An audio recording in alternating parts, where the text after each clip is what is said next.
আসসালামু আলাইকুম। আমি মোহাম্মদ মাহফুজুর রহমান। আজকে আপনাদের সাথে ইলেকট্রিক্যালের একটা গুরুত্বপূর্ণ বিষয় নিয়ে আলোচনা করব। সেটি হচ্ছে, আমরা যখন বাসাবাড়িতে একটা সুইচ চাপ দিই তখন আমাদের লাইট জ্বলে, ফ্যান চলে অথবা ফ্রিজটা চলে। তো আপনি কখনো কি ভেবে দেখেছেন যে এই ইলেকট্রিসিটি যে আমাদের বাসায় ব্যবহার করতেছি, এই ইলেকট্রিসিটিটা কোথা থেকে আসতেছে? আসলে এই বিষয়টা নিয়ে আজকে আমরা আলোচনা করব, যে আমরা যে ইলেকট্রিসিটি বাসা বাড়িতে ব্যবহার করি, সেই ইলেকট্রিসিটিটা কোথা থেকে আসতেছে। আচ্ছা, এই বিষয় বাদ দিয়ে আরেকটা বিষয় একটু বোঝার চেষ্টা করি। সেইটা হচ্ছে, বাংলাদেশের ভিতরে সবচেয়ে কোন জেলায় সবচেয়ে ভালো, সেটা আমরা এক বাক্যে জানি, সেটা হলো চাঁপাইনবাবগঞ্জ। এখন চাঁপাইনবাবগঞ্জের একটা আপনি ঢাকা শহরের বাড্ডাতে বলেন বা মোহাম্মদপুরে বসে আপনার পাশের দোকানে পেয়ে যাচ্ছেন। এটা আসলে কিভাবে পাচ্ছেন? আমরা যদি এই বিষয়টা বুঝি, তাহলে আমাদের বাসায় ইলেকট্রিসিটি কিভাবে আসলো, বিদ্যুৎটা কিভাবে আসলো, সেটা বোঝা সহজ হবে। প্রথমত কি করে, চাঁপাইনবাবগঞ্জের আশেপাশে যে বাগানগুলো আছে, ওইখানে বাগানের মালিকগুলো আমটাকে উৎপাদন করে, চাষ করে। নির্দিষ্ট একটা সময় ধরে বাগানে আমগুলো চাষ করে। চাষ করার পরে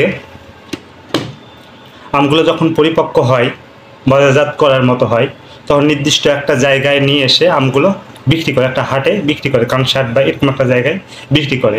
সেইখানকার আড়তদারেরা সব আমগুলো এক জায়গায় কালেকশন করে, বিভিন্ন জাতের হয়, বিভিন্ন মালিকের হয়। এই জাতগুলো আলাদা করে এবং বিভিন্ন স্টেজে সাজায়। সেইখান থেকে আমগুলোকে প্যাকেজিং করে।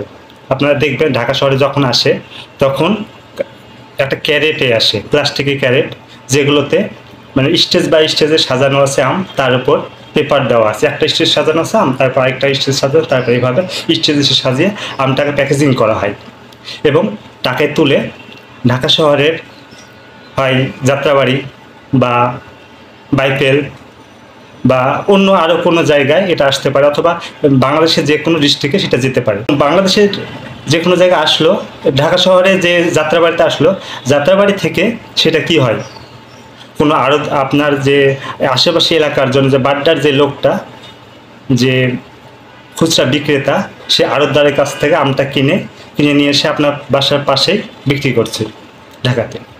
এখন ইলেকট্রিক্যালের ক্ষেত্রে বিষয়টা সেম। ইলেকট্রিক্যালের ক্ষেত্রে এই পাওয়ার সিস্টেমটাকে মূলত 4 ভাগে ভাগ করা হয়েছে। এটা হচ্ছে পাওয়ার সিস্টেমের সেই 4 ভাগ। প্রথমত জেনারেশন, তারপরে হচ্ছে ট্রান্সমিশন, তারপরে হচ্ছে ডিস্ট্রিবিউশন, আর লাস্ট সর্বশেষ হচ্ছে কনজামশন। তো যখন আমাদের কি চাঁপাইনবাবগঞ্জে উৎপাদন করে, আমাদের ইলেকট্রিক্যালের ক্ষেত্রে এই জেনারেশন করে। আমাদের জেনারেশন ভোল্টেজ হচ্ছে 11 কেভি। এবং এই জেনারেশন আসলে এই পাওয়ারগুলো কারা উৎপাদন করে?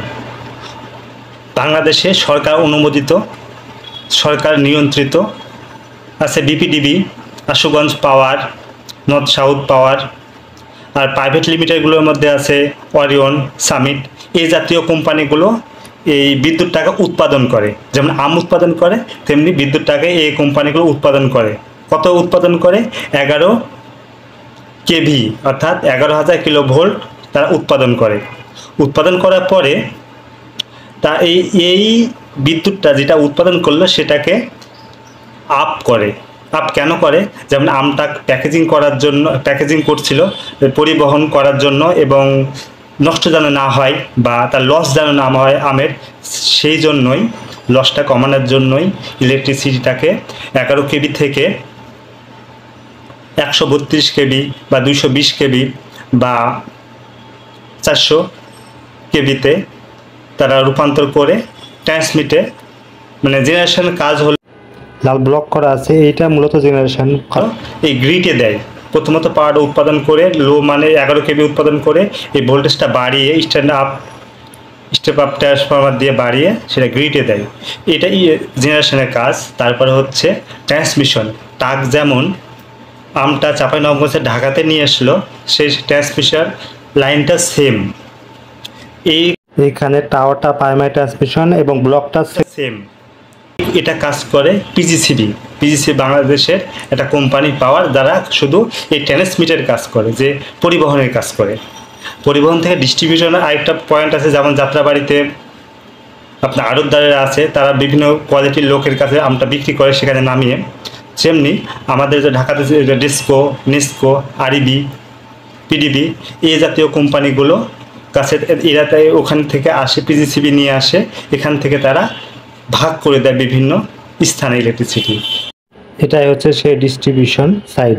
ভোল্টেজটাকে কমিয়ে নেওয়া হয় 66 বা 33 কেভিতে।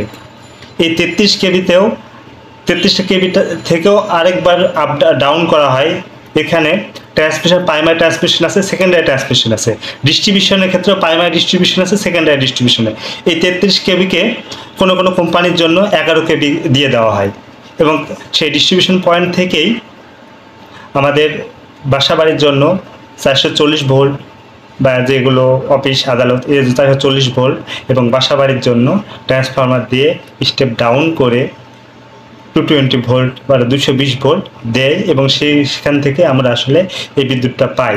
আর যারা ডিস্ট্রিবিউশনে কাজ করে এগুলো হচ্ছে ডেসকো, নেস্কো, আরইবি এ জাতীয় কোম্পানি। তো আমার ভিডিও যদি ভালো লেগে থাকে তাহলে লাইক, কমেন্ট, শেয়ার করবেন, এবং নেক্সট কোন বিষয়ে ভিডিওটা দেখতে চাচ্ছেন বা কোন বিষয়ে আমি ভিডিও বানাতে পারি এই বিষয়ে অবশ্যই একটা আইডিয়া দিবেন। ধন্যবাদ সবাইকে। আসসালামু আলাইকুম।